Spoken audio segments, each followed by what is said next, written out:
If you are a landlord or a tenant in Massachusetts, this is the one document people reach for at the worst possible moment and usually cannot find.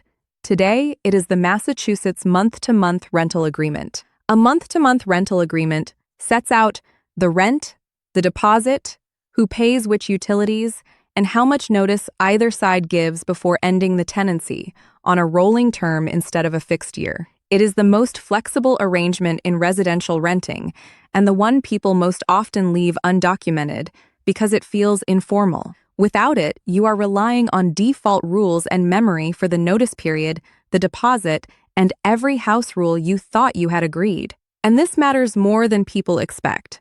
The notice periods, the deadlines, and the wording that count are set by Massachusetts law, not by a generic national template. The version on our site is built for Massachusetts, and the page walks you through the Massachusetts rules that apply to it.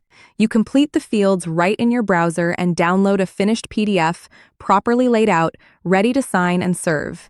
It is free and there is nothing to install. Do us a favor, hit like, subscribe so you catch the other 50 states, and visit tenantscreeningbackgroundcheck.com to fill yours in.